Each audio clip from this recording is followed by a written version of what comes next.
some digestive questions. Okay. Okay. All right, so let's begin. Let's do your quick review. So the renal or kidneys are really important, right? Because 25% of our blood pretty much filter through the kidney. And its main job is to filter toxin, waste, water, ions. It's pretty much part of our basic necessities. We will struggle to live with life without the correct function of the kidneys. So one of the main waste products that is excreted in the urine are 3 nitrogenous compounds. Those are going to be your urea, your uric acid, and your creatinine. And your creatinine level is essentially like a way that you can figure out the function of your kidney. This is essentially what they measure at the hospital to figure out whether you're having issues filtering ions or filtering your waste products in your blood or not. Okay, does that make sense?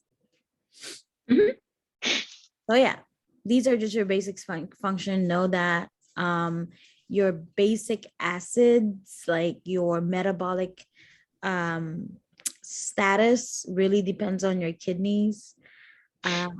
Becoming either alkalosis or basic or acidosis really depends on whether your kidney can filter, and that mainly just means that it's your pH regulation as well. Okay. All right, so when it comes to anatomy, obviously it's important to know where your kidneys are based on what you've learned so far. In terms of the location of the kidney, where is our kidneys? Where I'm trying to interact with you because I know you're probably tired, so I'm asking you a question. Oh, girl, this is what I was telling you. I was like, oh, these have been coming in handy. My little green tea energy drinks, but kidneys, your thoracic area. Oh, lumbar region. Okay. Right. How do you consider it in terms of its position?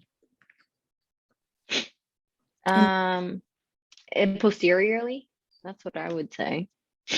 Yeah, it's posterior, but they also call it retroperitoneal. Okay. Okay, it's one of your retroperitoneal organs, your kidneys. Okay. I put up my camera just so we can make sure that we save some of our internet here. Okay. Okay, so here we go. Let me just do this here. 1 second. Let me do the slideshow. Current slide. Use slideshow. I hate it when he does this. When I have to. Yeah, I know. Mine acts kind of dumb sometimes too. Now I know why I've been having sniffles. I thought I was sick, or like ongoing sickness. It's just allergies now. Oh, really? Because my throat is itchy, and I just sniffles, and now I feel like my eyes are getting itchy. I see. Okay. Let me see something here.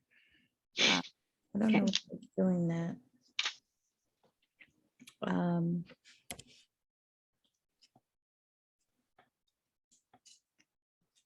Okay. All right. So I'm not gonna do too much here. I tried to make it bigger, but it's not letting me. Let's see.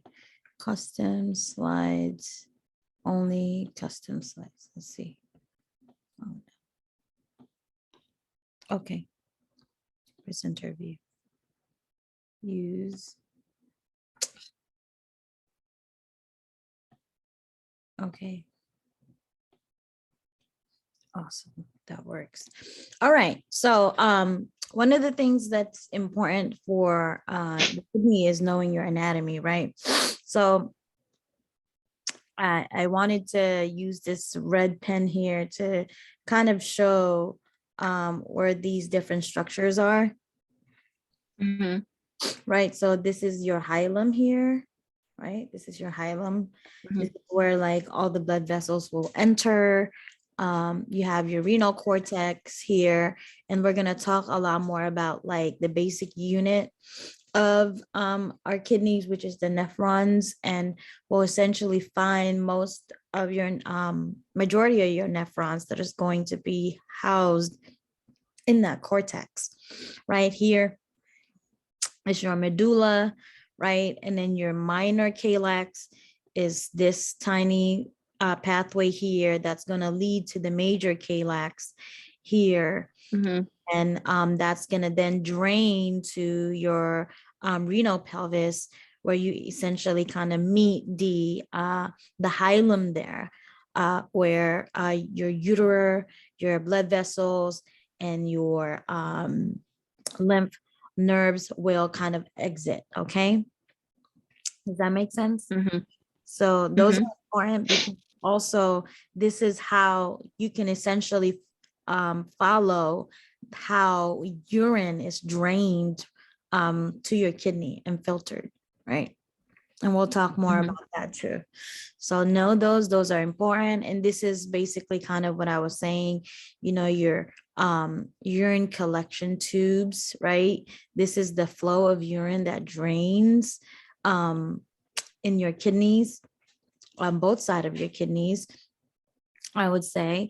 And then essentially, like I said, you have those nephrons, your basic unit of your kidneys that are going to hang out right there in the renal cortex. And then you're going to start to drain that, in your cortex to your medulla, to the collecting tube. And we'll talk about the different segments of the nephrons as well. And then you'll see here at the very end of that nephron is what they call the papillary renal duct, right? That will meet with what I said earlier, your minor calyx, your major calyx, and then going to your renal pelvis. That's then going to go into your ureter, right? Into the urinary bladder. And so this is kind of like important to understand where your urine flow and how your urine drains, because sometimes issues like blockage happens, right? And in medicine, mhm, usually when there is a blockage, any blockage, behind any blockage, an infection can happen. So if there was a blockage at this level right here, what's going to happen is there's going to be an infection that's going to come, that's going to essentially like back up here. And that's going to cause, all that systemic issues like fever, somewhat the blood pressure will change for that patient. And one of the things that we'll learn here today is how the kidney helps in blood pressure regulation, right? So mhm. this is just important in that process in terms of knowing how your urine is drained from your kidneys.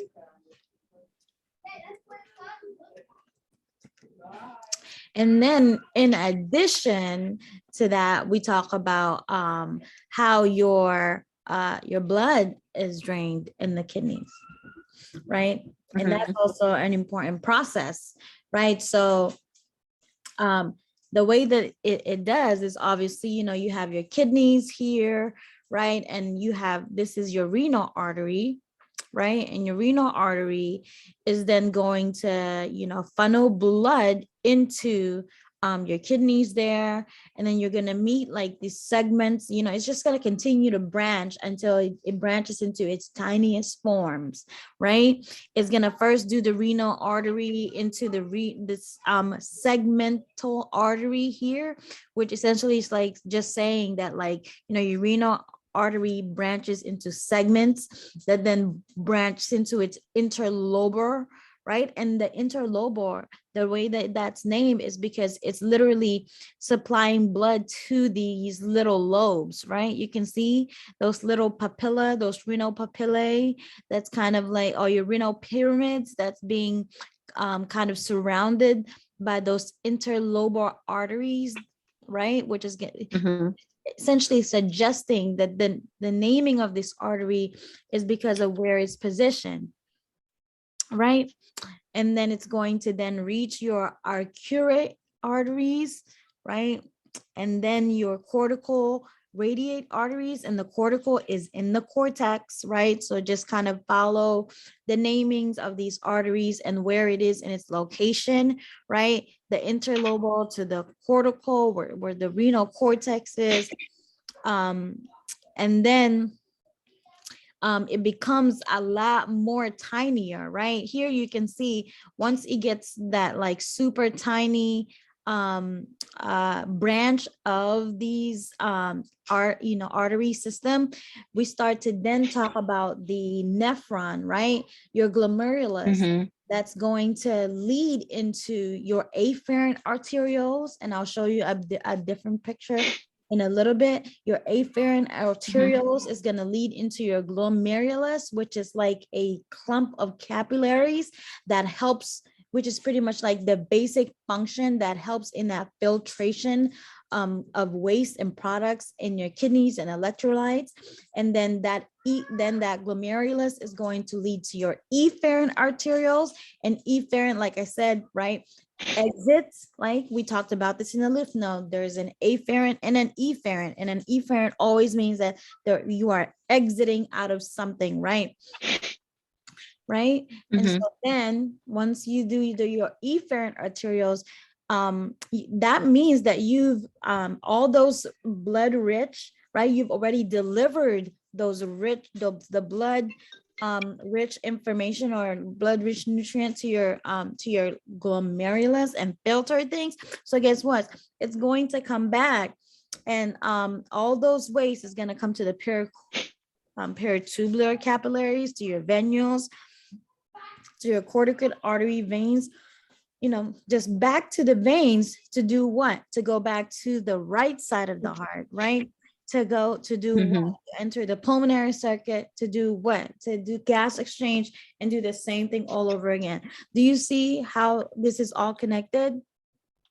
Mhm. Okay.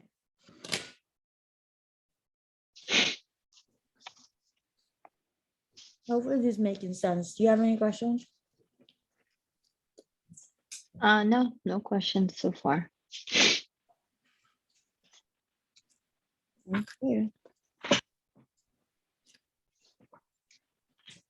Um,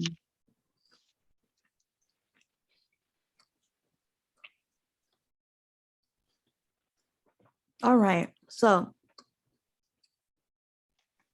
um,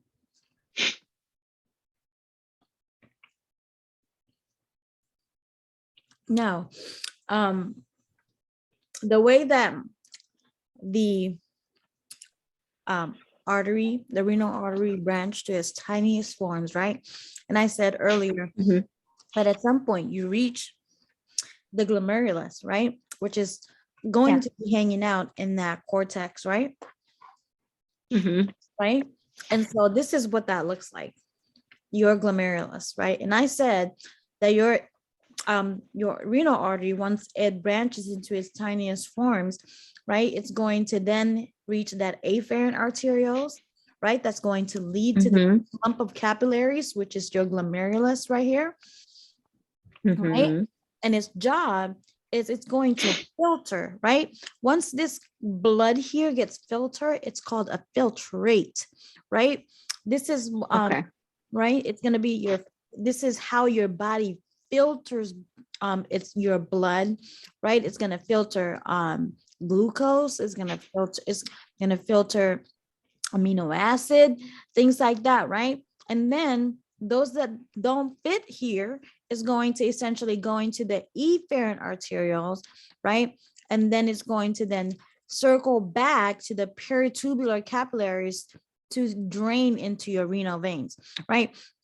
And one of the things that's really, really important with the kidneys, and it's often so often confused, is that, when you're filtrating, your filtration is going to be different from reabsorption, and reabsorption is going to be different from secretion, and secretion is going to be different from excretion. Did that make sense? Did I confuse you? Can you just repeat that again?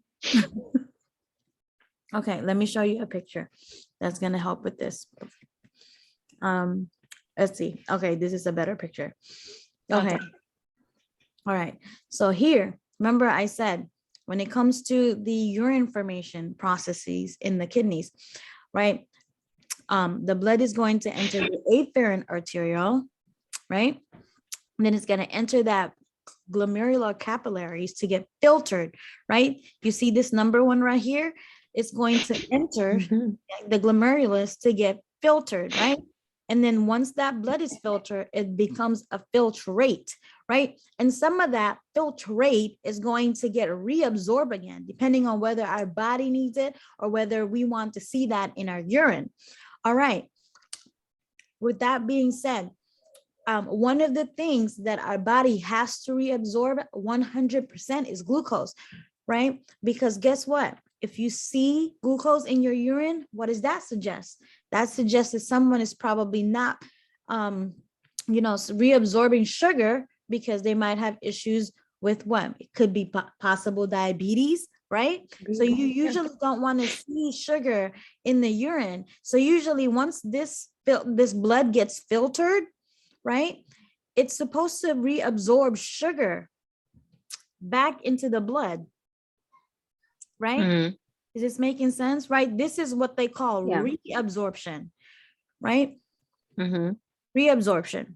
And then sometimes we have a way to measure the blood flow in the kidneys, right? And we call it PAH, right?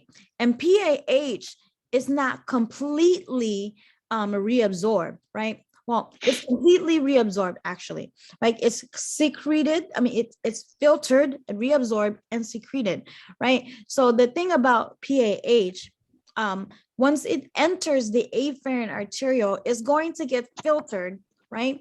It's not going to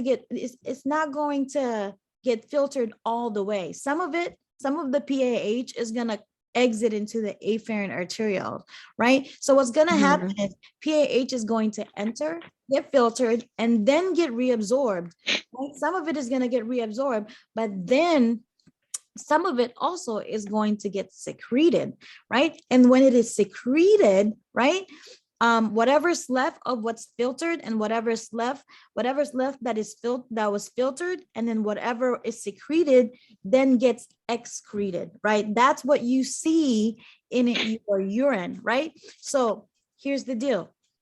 What is excreted that you see in your urine is going to be whatever's filtered, subtracted by what is absorbed, right? Because that's going back to the blood, but you'll also see what's secreted. Does that make sense? That makes sense. Okay. That's a lot more clear. Okay. So filtered, reabsorbed, secreted, excreted. Okay. All right. Let me go back to this picture. Does that make sense? That makes sense. Right. All right. So now, like I said, your glomerulus, right? This is really important to know because we're going to learn a lot more about how this specific system here helps with our blood pressure regulation, right? These afferent and efferent arterioles have some structures that essentially helps with secreting hormones that will help us figure out whether, will help us sense if there is a drop in blood pressure or not, right? So, okay, let's talk more about the nephron anatomy, right? So our nephron, like we said, again, is the functional unit of your kidneys, right? And each nephron is compared to a renal corpuscle, right? A renal corpuscle just means that it's going to have what? It's going to have your glomerulus capillary. It's also going to have your proximal convoluted tubule, and that just means it's near the corpuscle, right? And then it's going to descend and it's going to ascend, and that's going to be your descending and ascending loop of Henle, and then you're going to reach at the very further part is going to be your distal convoluted tubule, and then your collecting ducts is going to be the final part of that nephron that's going to essentially drain to your urine, right? And there's different hormones that are involved in this process that help you regulate water and help you regulate blood pressure, right? And so this is the renal corpuscle, the part which is just the glomerulus, right? This is where filtration is going to occur, the first part that we talked about. And filtration is essentially, this is going to be that capillary that is going to be made of your endothelium that is fenestrated, right? Which means that it's going to be able to allow to filter and let some molecules in, right? Mm-hmm. Right? Mm-hmm. So this renal corpuscle thing is going to be strictly, you're going to find this in your cortex of your renal, of your kidneys, right? The cortex of, remember we talked about these basic anatomy in the very beginning. You will find this specifically and strictly in the renal cortex, right? And so you have all these different renal, this glomerular capillary, and then you have your afferent arterial, your efferent arterials, right? And then you have your proximal tubule here, and then you also have other structures here like your podocytes, which is essentially creating that penetrated endothelium, right? That's filtering your fluid that's going to be in the Bowman space, right? Right. So your capillary, your glomerulus is going to be surrounded by that glomerular capsule, right? That makes sense because this is your capillary right here, right? And once it gets filtered, it's going to go into your Bowman space first, right? Once it enters the Bowman space, is going to then drain to your proximal convoluted tubule, right? Mm-hmm.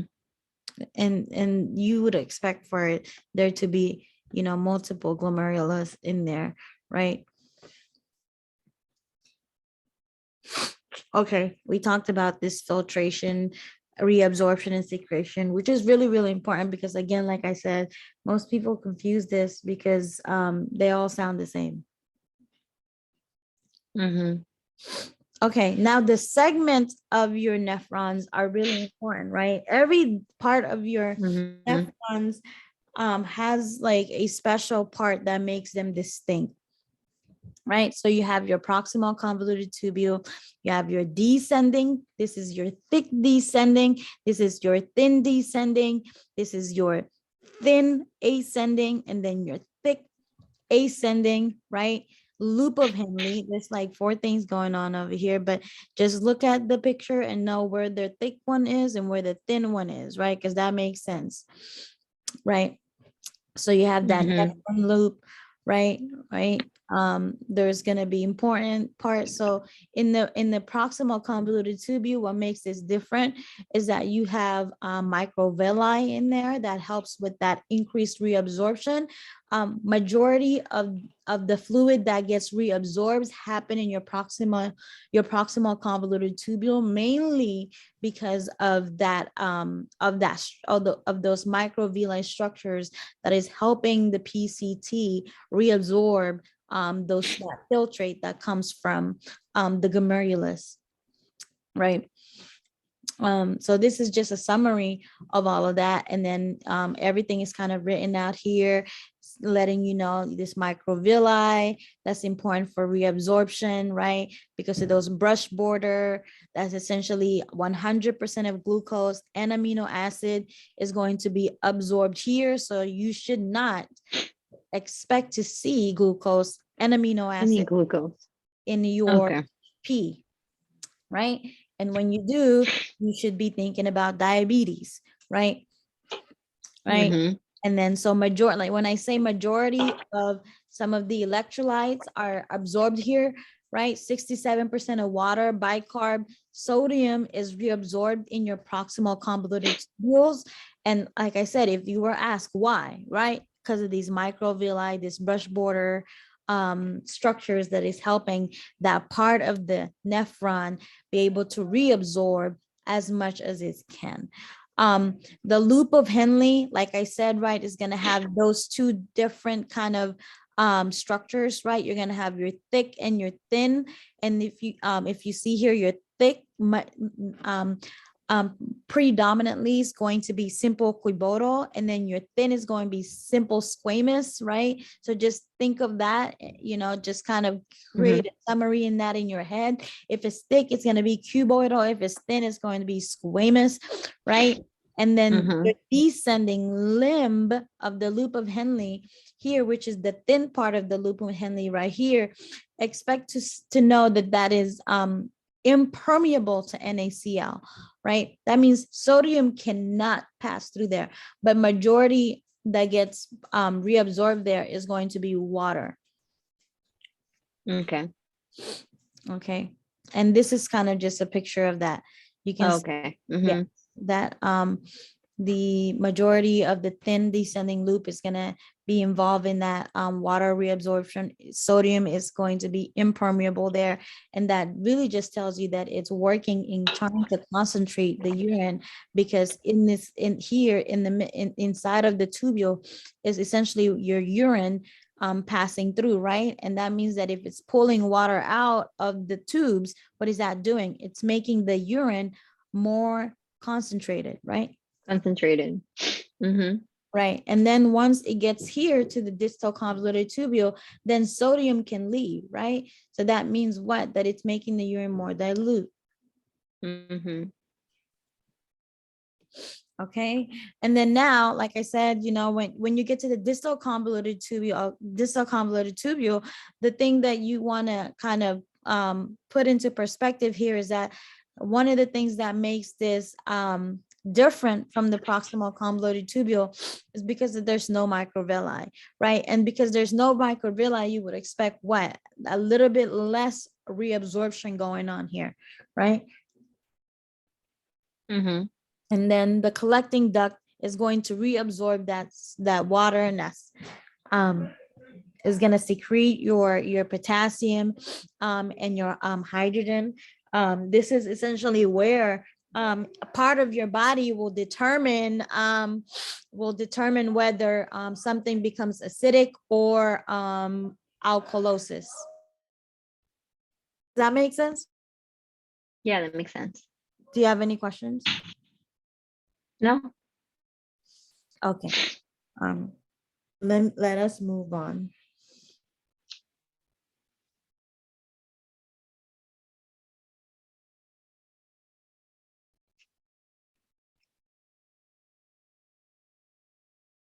All right. So here's the deal.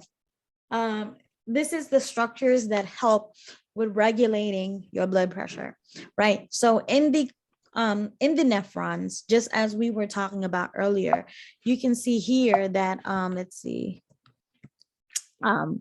maybe it's not on this picture. Maybe it's in a different picture. Okay, one of the things that we need to really kind of hone in on is the idea that this nephron has structures like the macula densa and the JG cells that's going to regulate blood pressure, right? So here you see the your macula densa, in addition to your juxtaglomerular cells, are going to be considered your juxtaglomerular apparatus, right? And the thing about this is that your macula densa here, the minute there's a drop in blood pressure, the macula densa is going to stimulate the G cells to secrete renin, and renin is going to stimulate a whole cascade of events that's going to essentially increase the amount of aldosterone in the blood, and that's going to increase the amount of sodium in the blood, and that's going to essentially try to increase the blood pressure, right? Does that make sense? And essentially they call this the Rast system. And the way that it works is that, let's see. If there is a drop in blood pressure, right? If blood pressure was to drop, right? The macula densa is going to stimulate the JG cells to secrete renin, right? And renin is going to come in and is going to break down angiotensin into angiotensinogen 1, right? And then angiotensinogen 1 is going to get broken down by ACE, angiotensinogen that's going to be coming from the lungs, right? And then angiotensinogen 2 is going to essentially stimulate that increase in aldosterone. And that increase in aldosterone that's going to essentially have a receptor in the DCT is going to increase sodium reabsorption in the kidney. That's then going to what? So anytime there's sodium, water follows, right? So that's going to increase the amount of fluid that's gaining reabsorbed, right? And then that's going to then go into play into increasing your blood pressure. Does that make sense? So I hope that makes sense. Let's see. So essentially,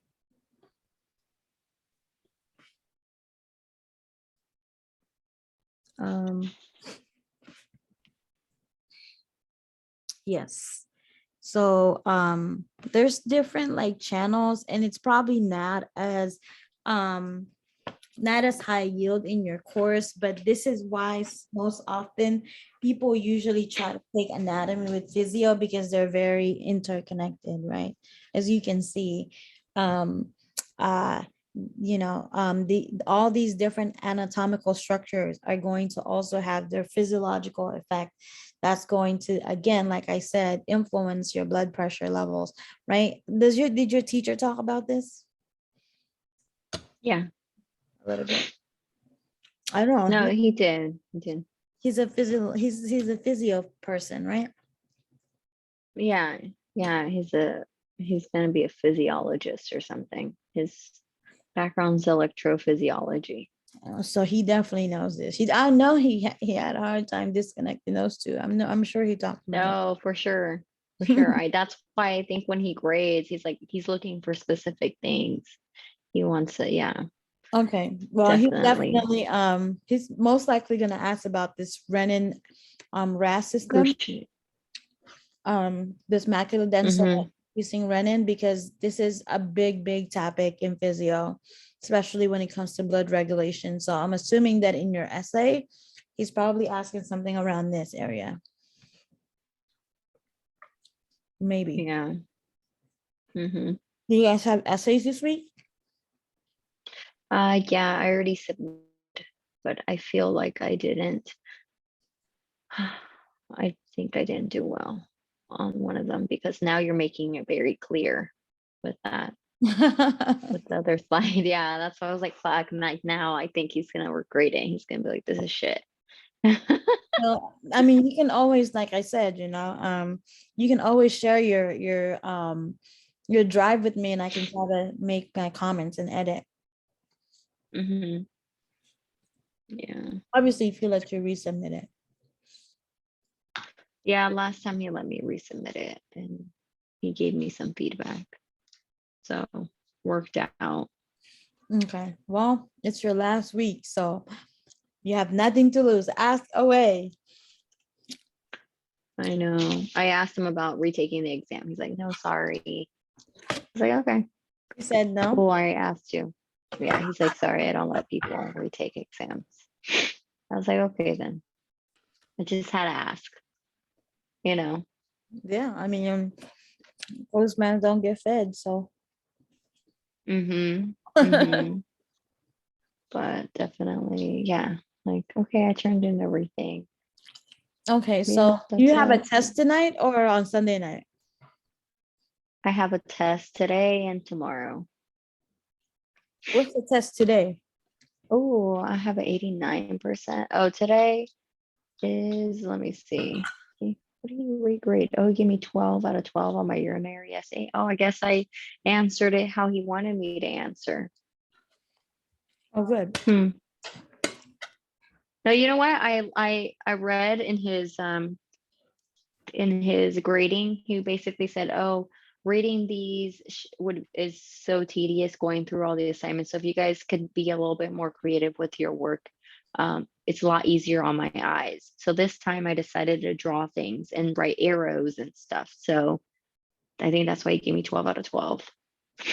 Oh, that's good. And my essay, yeah, that was my essay, the urinary system. All right, cool. And we talked about nephrons and the loop of Helena and all that. So that's the one I got 12 out of 12. Today's lab practical number 3 is going to be on, yeah, I just have to take it, but let's see. I believe this stuff that we just passed, the digestive system, and yeah, this lab practical 3. Okay, well, let me get through this as fast as we can so that you can get to your practical. Mm-hmm. Okay. Okay, hold on. Let me just let me look at something real quick. There we go, information page. It's going to be on the cardiovascular, lymphatic, respiratory, digestive, urinary system, and reproductive system. So yeah. Wait, what? Your what? This is your practical. What is it on? Yeah, it says lab practical will be on the reproductive, the urinary, the digestive, the respiratory, the lymphatic, and the cardiovascular. Okay, Yeah. so reproductive is gonna be on there. This is for today's, yeah. And then yeah, tomorrow's, yeah, but yeah, let's go through this then. Okay, all right. So let's do uterine anatomy. So basically your ureter, right? This is gonna come from your kidney, coming down from your renal pelvis, coming down, right, to connecting to your bladder. Right, so these are going to begin superiorly at the level of L2, and continuation, like I said, which is coming from your renal pelvis. From there is going to descend retroperitoneal through the abdomen, right? And it's going to enter the true pelvis by crossing the pelvic brim at the sacroiliac joint right here, right? And then that's going to enter the posterior lateral corner. You can see how this kind of, you start to not see it, right? Because it's gonna come down and enter posterior lateral, right? And then it runs medially within the posterior bladder wall before opening into the bladder interior. Okay, so just know that that's coming down. Then the reason why you don't see it is because it's coming from the back laterally, right? That's all that means when he says posterior lateral. Okay. All right. So this is long. Obviously you would expect that, right? Because it's coming down from the kidney to the bladder, right? And I already said that this is going to arise from your renal pelvis. And like I said from earlier, right, this is going to be your renal pelvis right here, right? So you can see this structure right here that's coming down. That's your ureter, right? Here is the renal pelvis again, right? Coming down to the ureter and then connecting to the urinary bladder.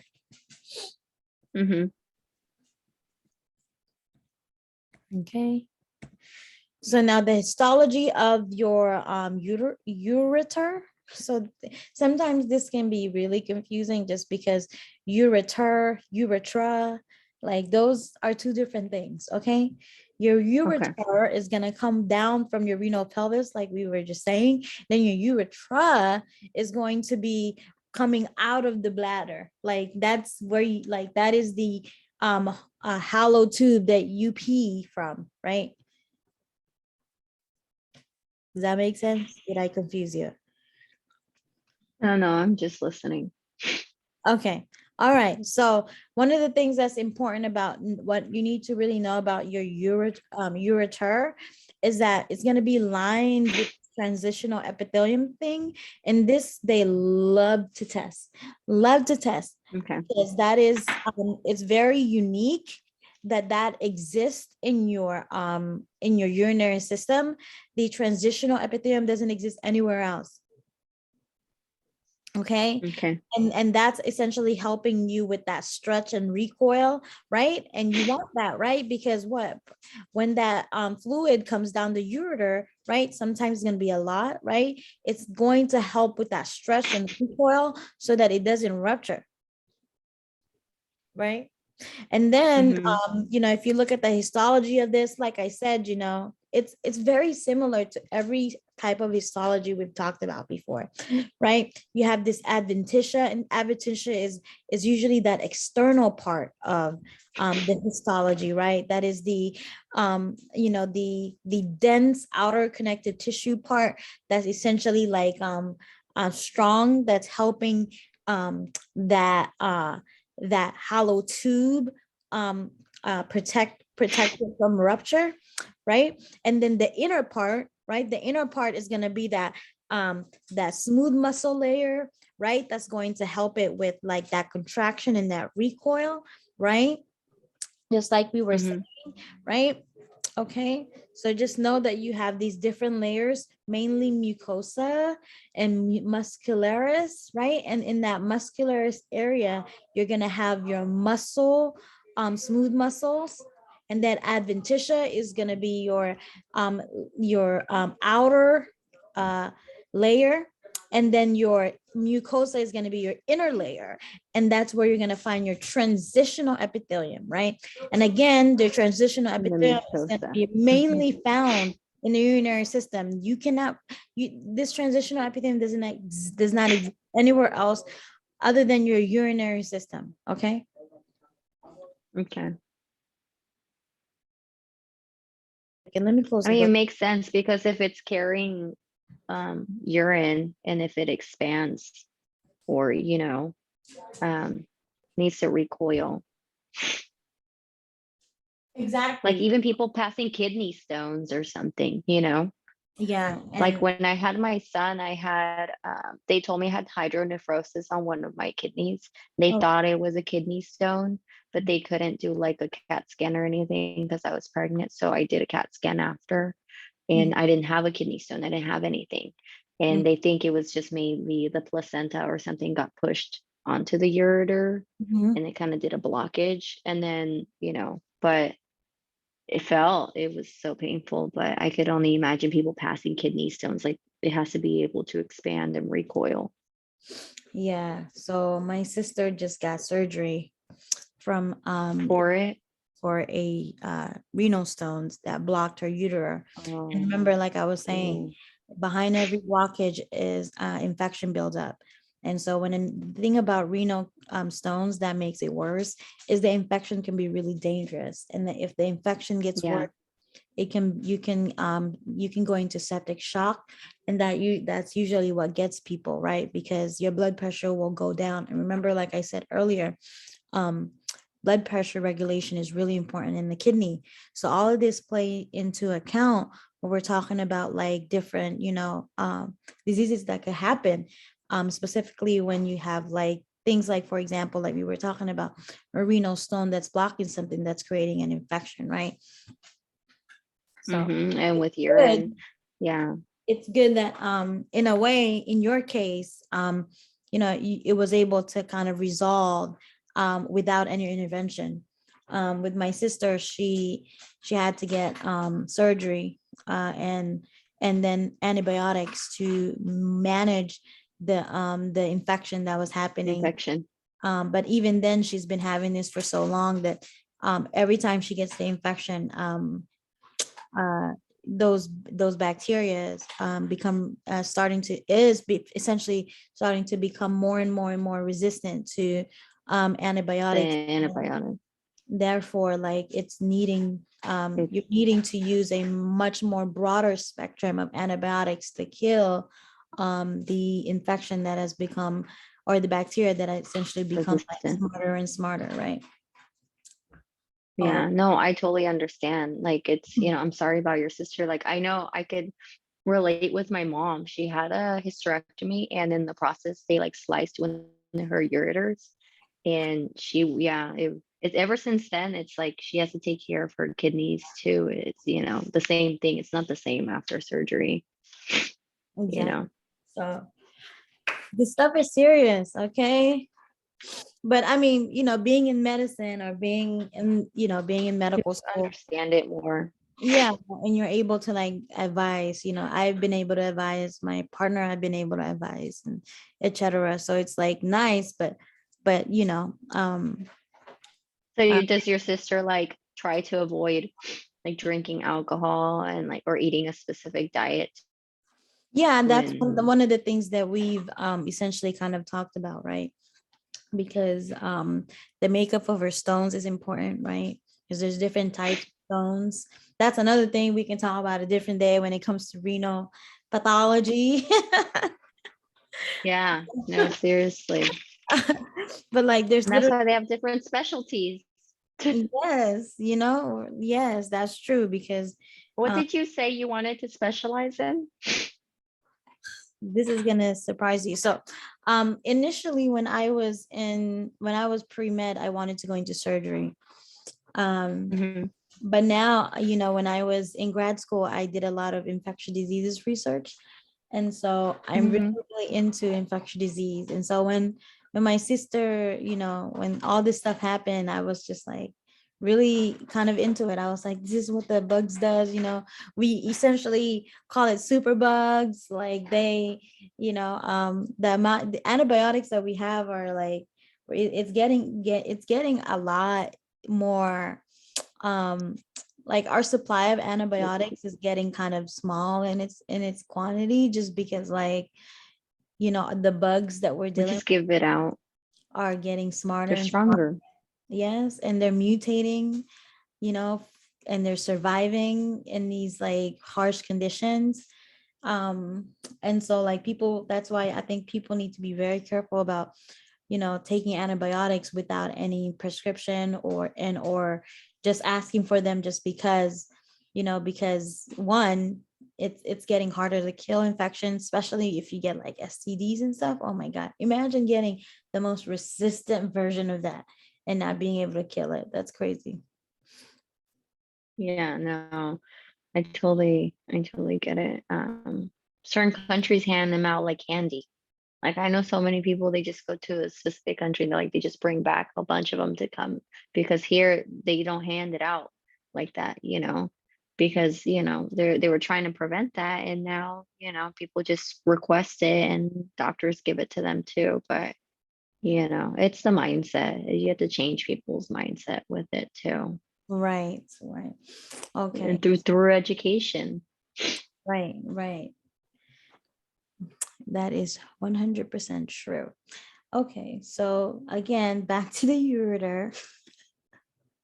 Transition epithelium. Okay, important to know. Definitely know that. Probably gonna ask about that. Got it. We're almost done. We're almost done too. That's why I'm like, okay. And then the bladder anatomy, your bladder anatomy, obviously it's collapsible, right? It's obviously you want it to be collapsible because you want to Yeah. urine, right? And then I think in the very beginning, we talked about like the autonomic nervous system, right? And this is where that plays into part in terms of like being able to expel urine, right? Because you want to, you would sit here and think that maybe a sympathetic part will help pee, but really it's rest and digest, right? This is where that essentially plays a role in terms of making sure that you're in a parasympathetic state to be able to pee and expel the urine that has collected into your bladder, right? So this is going to be, again, inferior to the peritoneal cavity on the pelvis floor, right? And then, like I said, right, that ureter is going to be posterior lateral, right?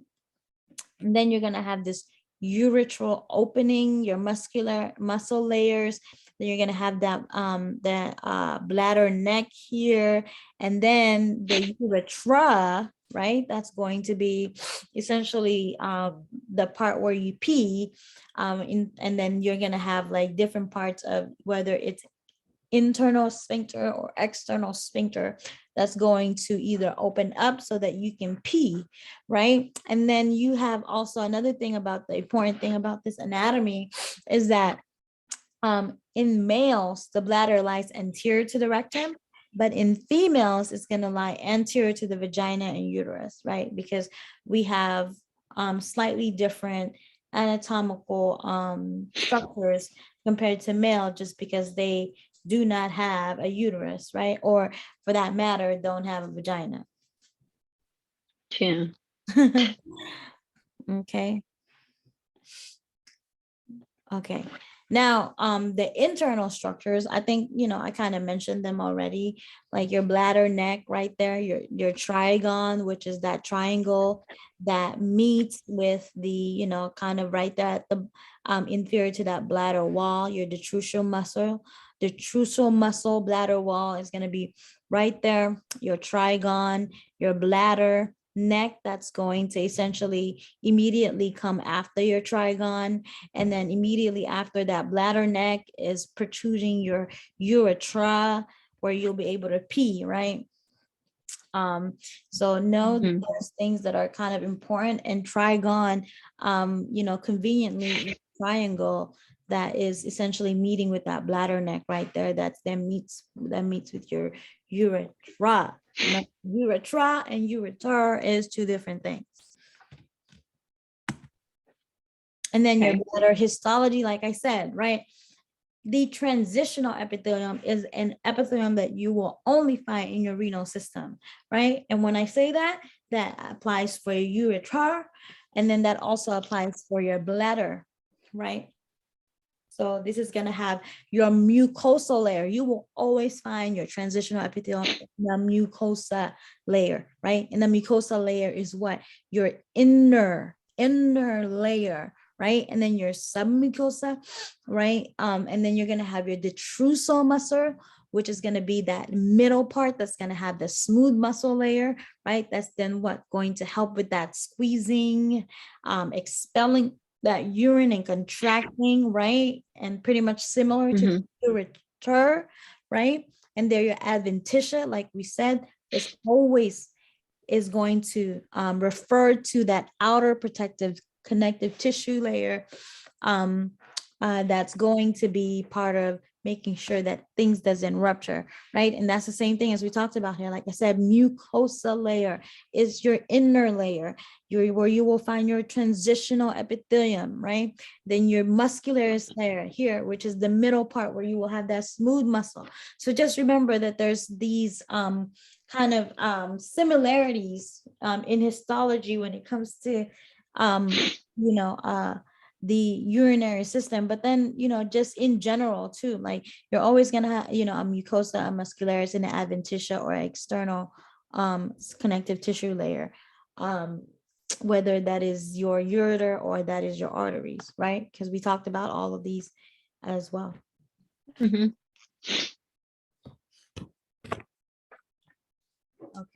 makes sense. I hope that do.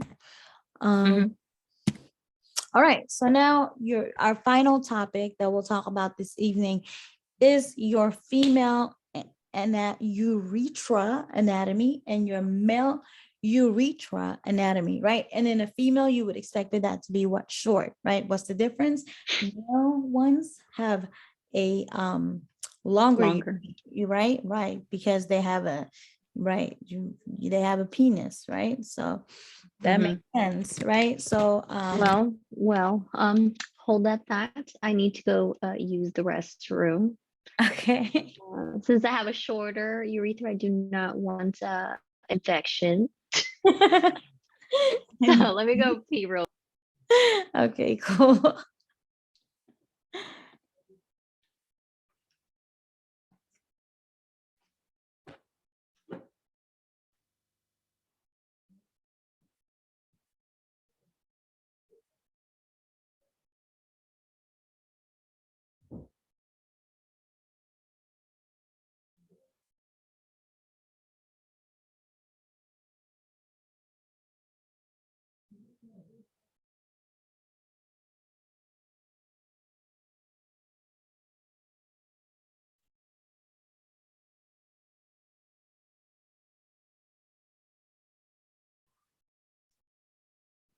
Okay, so we have Mrs. Linares here, who's been a teacher at Carl B. Monk for 20 plus years.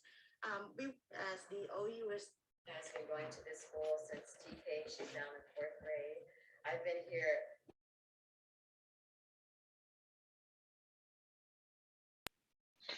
Okay, I am back.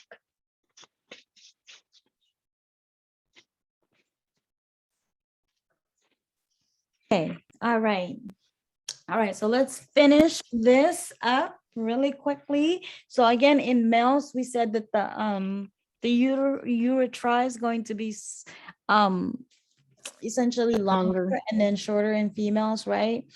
Important thing about the anatomy for urethra is that at the bladder urethra junction, you're gonna have a thickening of the detrusal muscle, and it's gonna form that internal urethral sphincter, right? And that's gonna be, let's see, kind of like this part right here, right? You hit or encounter the internal urethral sphincter first, which is essentially involuntary, like you have no control on that sphincter of the smooth muscle, that essentially keeps the urethra closed when urine is not being passed and prevents dribbling of the urine between voiding, right? And there's going to be a second sphincter, which is going to be your external urethral sphincter, and that's so you have the internal and then your external, right? And that's going to surround the urethra within the sheet of a muscle called urethral diaphragm. So let's see if I have that here. Nope. Okay. Okay, so again, like kind of what it looks like here, through the external urethra, you have the external ureter in the urogenital diaphragm to the open of the external urethral orifice. So it's gonna be in this like area right here, right? Right. So remember that your internal urethra is involuntary. Internal is involuntary. Right. Okay. And the thing about this is that your external urethra is going to be voluntary because it has that skeletal muscle that's going to be used to inhibit urination voluntarily until the proper time, right? Right. So there's the difference. Your internal is going to have that involuntary, your external is going to have that voluntary, and it's mainly because of the makeup of the muscle, right? Your internal is going to be made up of mostly your smooth muscle layer, right? And your external is going to mainly be made of your skeletal. Right. Does that make sense? Okay. So now let's move on to more about the male urethra. There's going to be 3 regions here that we need to kind of know about, and you'll most likely be tested on. There's 3 regions, which is going to be your prostatic urethra, and it's going to be about 2 to 3 centimeters long, and it's going to run in the prostate, right? Which is going to be like kind of here in this area right here. This is your prostate right here, right? I mean, not your prostate. I mean, like a male prostate. Girl, we're in 2022. Get with the program. May or may not. You don't know. Yeah, you're right. Okay, so you have the your prostatic urethra, and then after that, you're gonna hit that membranous urethra, and that membranous is gonna run about kind of the same amount at 2.5 centimeters, and it's gonna then hit that spongy urethra. and it's going to be 15 centimeters long. So that's going to be like the longest part of the urethra, right? And then that's going to completely pass through the entire penis and then opens at the tip of the penis via the external urethral orifice, right? Mhm. So that's, so prosthetic, membranous, spongy, right? That's gonna run through the entire penis until the external ureter orifice. Does that make sense? Mhm. So the male urethra is gonna carry that ejaculating semen as well as the urine, although not simultaneously, obviously. Yeah. All right.